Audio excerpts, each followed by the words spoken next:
Hello everyone and welcome to today's talk about DEI, diversity, equity and inclusion. Further to the previous video on cognitive biases, I wanted to discuss this subject.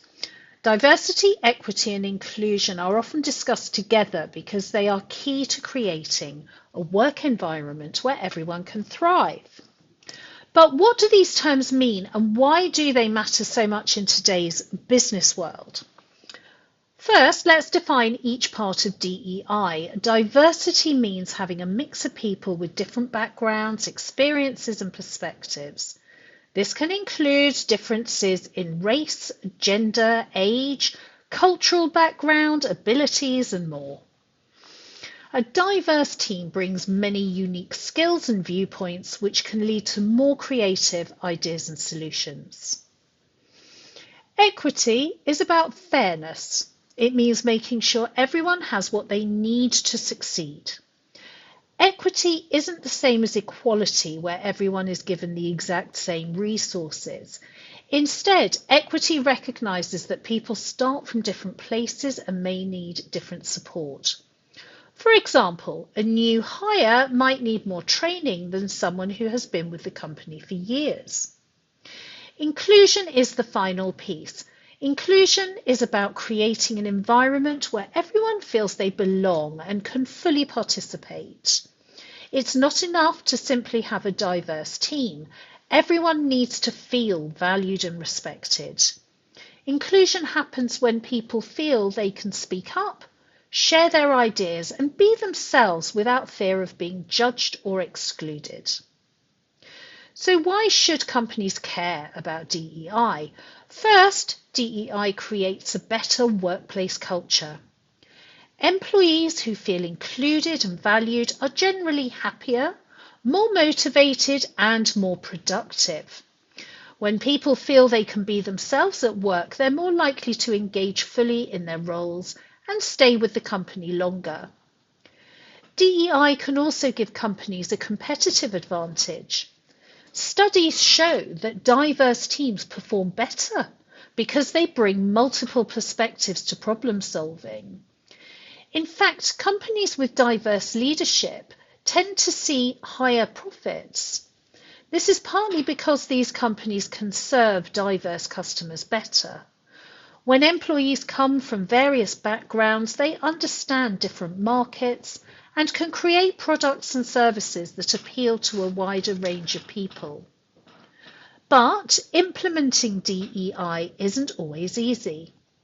Many companies face challenges along the way. Sometimes unconscious bias can get in the way.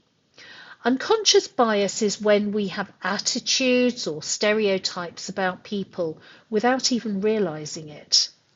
These biases can affect hiring decisions, promotions, and how people are treated at work.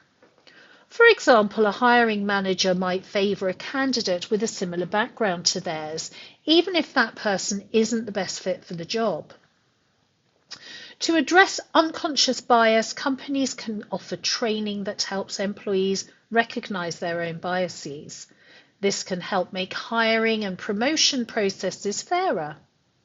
Some companies also set up mentorship programs. These programs pair employees from different backgrounds with mentors who can help them grow and advance in their careers. Mentorship can be particularly helpful for employees from underrepresented groups who may face more challenges at work. Finally, how can companies measure their progress with DEI? One way is through employee feedback. Companies can conduct surveys to understand how employees feel about diversity and inclusion in the workplace. Another way is by tracking diversity data, such as the percentage of employees from different backgrounds or the number of women in leadership positions. By measuring these things, companies can see where they're making progress and where they still need to improve. To sum up, diversity, equity and inclusion are more than just nice-to-haves in today's workplace. They're essential to building a successful, innovative and positive company culture. When companies commit to DEI, they're not only helping their employees, but also making themselves more competitive in the global market. So as you go forward in your career, keep DEI in mind. Think about how you can contribute to a more inclusive workplace, whether it's by supporting a co-worker, challenging your own biases, or encouraging your team to embrace new perspectives. Thank you for listening. Remember, English might be your passport to a promotion. Please click like, share, subscribe, write comments. Please stay in touch with me. Thanks for watching and bye for now.